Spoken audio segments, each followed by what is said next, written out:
Do not see the Odyssey in 2026. Christopher Nolan is a genius, but he simply will not get it, period. He won't understand the relationship between the gods and man like Homer did, or like Homer's ancient Greek culture did. Read the stories instead. Nolan is ultra clever, but he's a product of our godless culture, and Hollywood in particular. We all agree, Hollywood is a complete waste of time at this point in human history, and a mind virus infecting Western civilization, infecting my culture, which I love, which I want to save. We need to start by taking this place back. For 60 years or more, liberals have conquered everything in our society because we have let them. It's time to take it back, okay?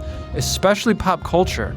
Things like movies, games, anime, all of it. It is our time. I'll get back to the Odyssey in a minute, but back in the day, I used to love things like Star Wars. Back in the 90s when, I don't know, was it ever cool? But I met Ray Park once, the guy who played Darth Maul. Somewhere around my house, I have a two-sided lightsaber, which he signed when he shook my hand at Tower Records, with his forearms, each of which was as big as my leg. On May 19th, 1999, I went to the theater on the opening day of Episode 1, The Phantom Menace, dressed as Darth Maul, of course. The vibe was electric. Movies were fun back then. Life was more fun, let's be honest. We lined up around the block for hours, and the best part, we actually talked to one another. There were no cell phones. They literally did not exist. Maybe some people had those Zach Morris phones, but no one was Instagramming or texting from line. But let's get serious now. It's impossible to like Star Wars. Disney? Forget about it. Disney is obviously pure evil at this point. Now, if you're like me, what you're seeing on the screen right now makes you want to pull your hair out. It's really been 10 to 15 years that this total usurpation has happened.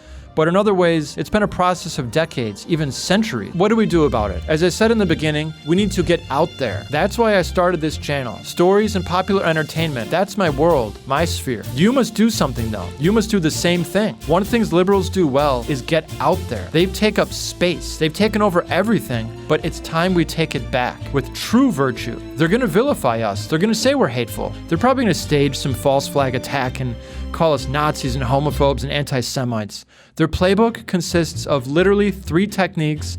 It is sad how well they work, however. That's why we need to be better than them. We must speak well, act well, demonstrate true fraternal charity, even for people who support murdering babies and LGBT-ifying our children. We need to show them true virtue, which is both to have a spine, but to be sweet and mild whenever possible. That is the virtue of meekness. Strength, but under control. People think meek means weak, but it's actually the exact opposite. Weak people get in fights at bars or on the field. When you're strong, you're good at diffusing situations. You don't show off your beer muscles. But if you must, you hold your own and you fight if you have to. Anyways, last time I'm gonna say this. Get out there and make YouTube videos and get active. One thing I did is start a young adult novel series, which is coming out very soon. Something teenagers can enjoy, young men especially, that isn't just an initiation ritual into a neo-pagan LGBT blue-haired nose-ring death cult. Men are men and women are women in my stories. And if I'm not entertaining you every single page, then throw my book away, because I've failed. It's a fantasy story, yet it's set in the future where there's a neo-feudal society built after a great calamity, but vampires and death cults are prowling around, and Slayer Knights with supernatural weapons destroy them for altar and throne. So getting back to the topic, one thing I've been doing for the last few years is listening to the Iliad and the Odyssey, every year actually. I listen to them on librivox, and my friend, I'm telling you, you should too.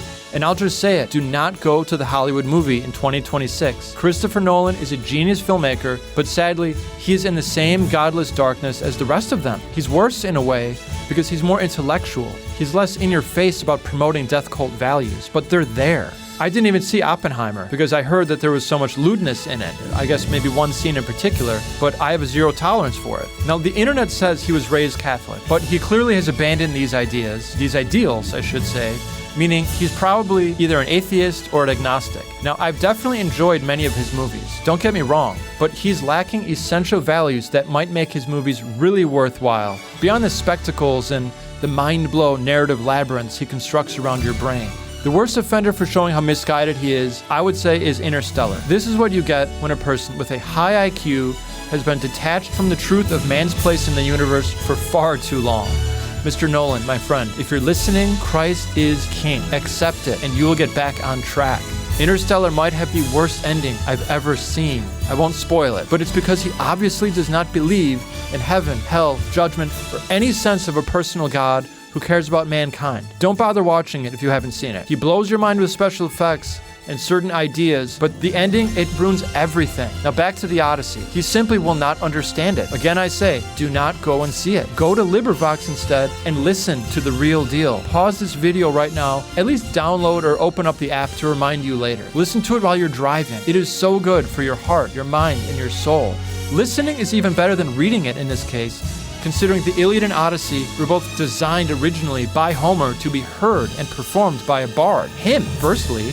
Maybe we should bring bards back too. These guys were amazing. For a second, I'm going to talk about bards. They literally memorize entire epic poems, and they travel around the land, performing them in taverns and palaces and town squares, chanting or singing them as the epics were written in verse, sometimes with music, sometimes not. I just think that's amazing. I read about a young man one time in the ancient world who wanted to be a bard, only he didn't know how. You didn't just do things on your own back then. There was no self-taught artists or craftsmen. They didn't suffer from this Neo-Pelagian, I'm gonna go my own way attitude that plagues our society.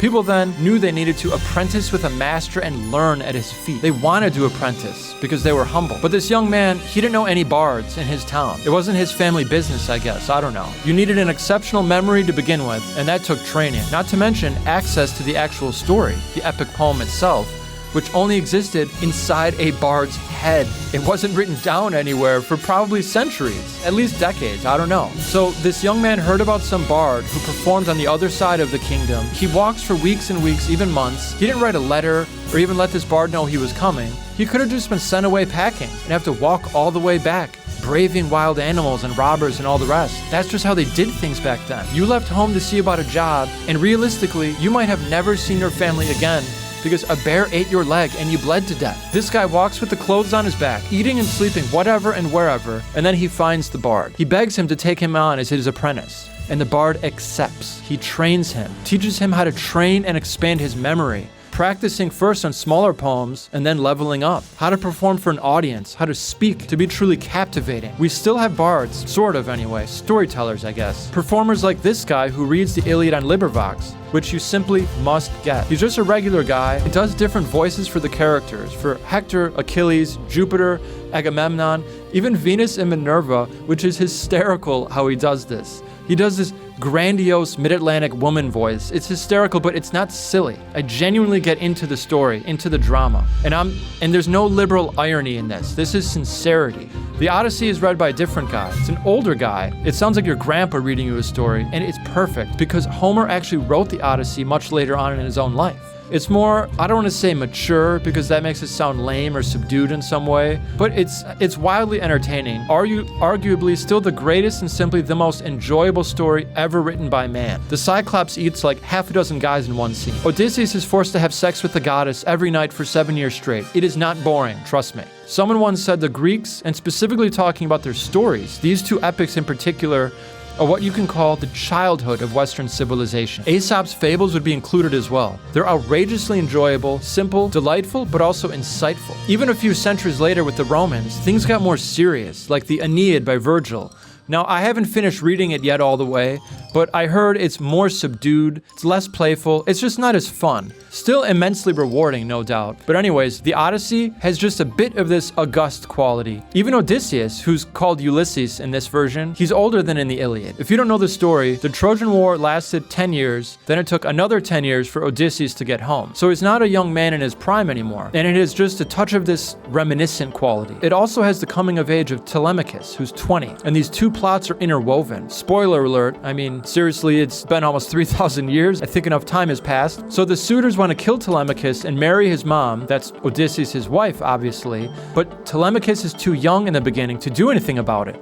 He goes on his own journey, his own Odyssey, which again is crosscut with Odysseus heading home the exact opposite direction across the Mediterranean Sea, and then they meet back in Ithaca. And my friend, I cannot express to you how epic this moment is, where this boy, who's now become a man, reunites with his father, who he literally has never known since the Trojan War started when he was a baby. And now he's finally standing next to him at the end of the story, and they're armed with shields and weapons, ready to take on dozens of these suitors, over 100 of them, I think. And then a little later on, they join up with the grandpa, Odysseus' father, who's still alive for yet another battle. 3 generations of heroic men fighting shoulder to shoulder. Is there anything better? I get chills even thinking about this father, son, grandpa team up. It's my belief that this spirit of masculinity is the greatest thing our culture is missing. My books are designed to re-inject them into your heart. In the Odyssey, another epic moment, Odysseus literally goes to hell and back. And there's a scene in Hades where he talks to the souls of Achilles and some other warriors, and you learn how unbelievably heroic Achilles' son was in the Trojan War after Achilles died. Anyway, I beg you, go and listen to it. It's one of the first stories of Western civilization. Literally, it's the third. I mean, there's the Epic of Gilgamesh, if you even count that, since it's actually from the Near East, then the Iliad, then the Odyssey. But it reads like a modern story in so many ways. It's actually way better than most news stories, which is why I read it every year. Not only because I learned something about human nature or some poetic or philosophical insight into the world, even how to honor God and give him greater glory in thought, word, and deed, and especially inflaming my heart and spirit with a manful desire to fight for my divine king as a soldier conscripted in his spiritual army, and to train and discipline myself to be more worthy of that honor. An idea which, if it doesn't inspire you to do the same, I dare say you lack a testicle or two. But beyond that, reading Homer is just so much fun. It's so lovely. Our world is getting darker and uglier and worse. So things like this keep me from succumbing to getting too black pill or becoming a doomer.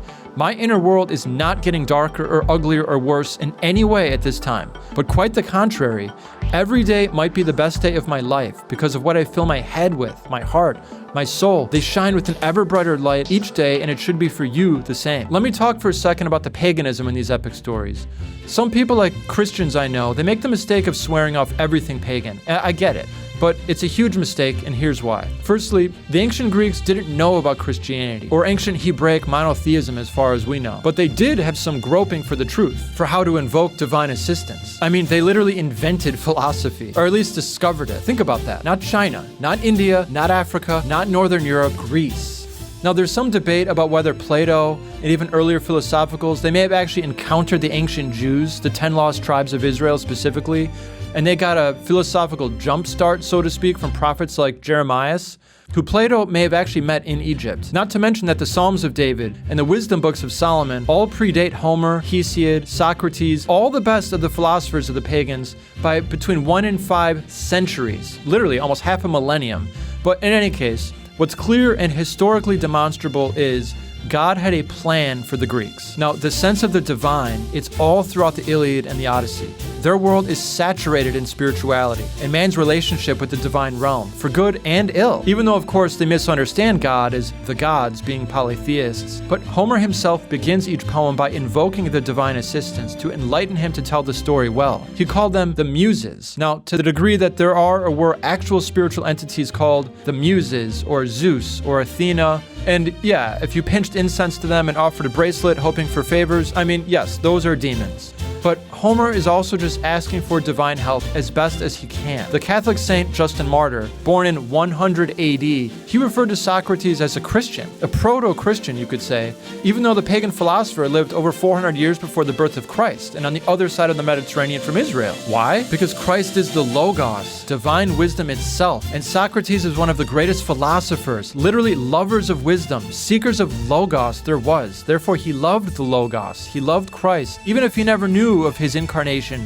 as Jesus, the son of Mary of Nazareth. I think you could say the same for Homer. I don't know if I invoke the divine realm as well as him. Homer and his characters have such a genuinely solid sense of religion and a sense of trying to live in accordance with right reason, not just giving into passions, but rather to practice and promote virtue, and especially to call upon and rely upon divine aid, and how God's ways are above our ways. We need more of that in stories. Christopher Nolan does not believe in this. So how can he possibly convey this crucial element of what makes the Odyssey so great? The Greeks were not atheists. They were not agnostics. They were not Pelagians, which, if you don't know, Pelagianism is an old heresy. It's alive and well in this day and age.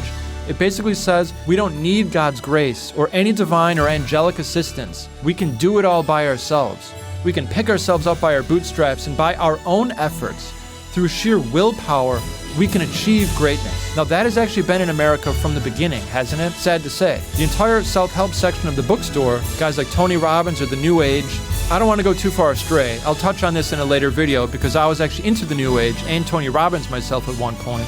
But it's all repackaged Pelagianism. I have the power within. That's basically the creed, the gospel of our culture. Even guys over 40, that's the ethos of Rocky IV, isn't it? All those movies with Stallone and Schwarzenegger, even John Wayne in the 50s, there's this Pelagian spirit which we must reject. We need divine assistance.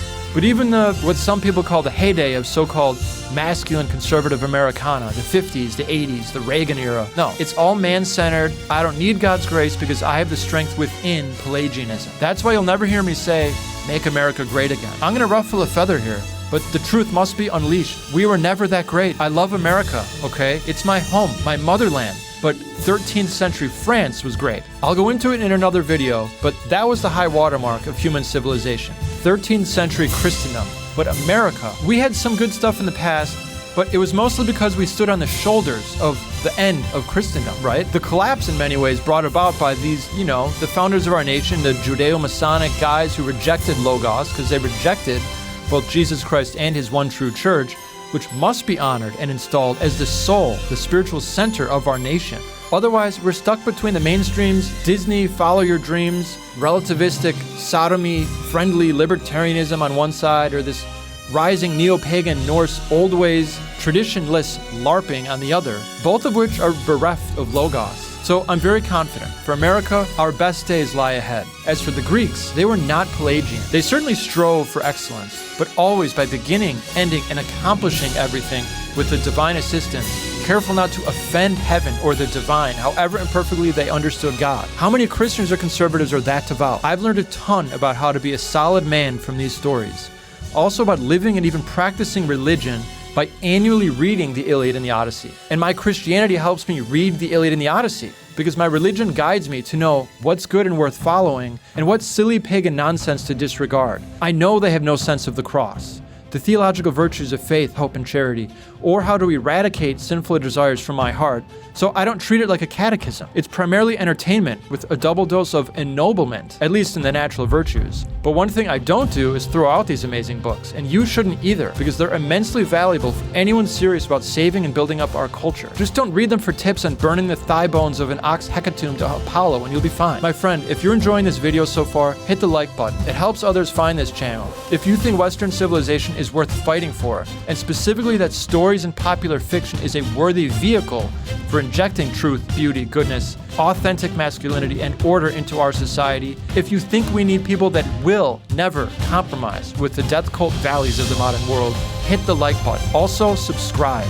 I'll be putting out 2 videos per week. This channel is all about culture, about America, about movies and books and comics and video games, and Western civilization from a traditional conservative perspective. I think all Christians or Catholics or anyone who sees that the crisis in the world is not getting any better, but just doesn't want to just sit there and complain or go full doom or black pill, but rather talk about solutions and reasons to be hopeful, will like this. And tell me in the comments what you think, okay? Or what movies or games you think I should cover. All right, wrapping this up, beyond ancient stories like the Homeric epics, nowadays it's a ghost town out there, isn't it? I mean, anything Disney touches in particular, it's just a death cult. I've said it 100 times already. They simply must get $0 from us, period. They must die and disappear. Even if Star Wars was once good, again, it's debatable since it's all just Judeo-Masonic Gnosticism wrapped inside a mystical space wizard tunic with leggings. But even if it was ever good, it's been taken over by a death cult. It's like your grandma getting kidnapped. She was sweet when you were young, but now she's tied up in the basement, and there is an imposter there posing as your grandma, putting on a wig and lipstick and baking you cookies. And you're eating the cookies because we got attached in our childhood and we can't grow up. No more giving these people our money or our attention or our mental real estate. Disney, Netflix, Prime, Star Wars, Marvel, it is sewage now, okay? Tell me your thoughts in the comments. Am I going too black pill on this? I don't know. I've heard some people honestly say, but what are we supposed to watch? What do we watch? My friend, it is totally pathetic. Do we need these guys to entertain us? Seriously, that's what we are now? Mind slaves of baby-killing demon trainees who absolutely hate our guts? So let's save this nation. Let's destroy liberalism and build up an authentic culture of goodness, truth, beauty, and good, clean fun. But new, not old-fashioned or lame. I'm not a conservative who wants to turn back the clocks to some fantastical golden age. No, no, no. Our best days lie ahead. Our best movies lie ahead. And I'm serious. You get on here too. Let's do this together. It's time to push back against this global liberal takeover. No more 23-year-old feminists who just learned how to tie their shoes, dominating our popular culture. They literally had smartphones in their crib. Do you remember those toddlers swiping those greasy rubber iPads in their high chair 15 years ago? They are taking over the world unless we lead them. You and me, they need us. Thank you for watching.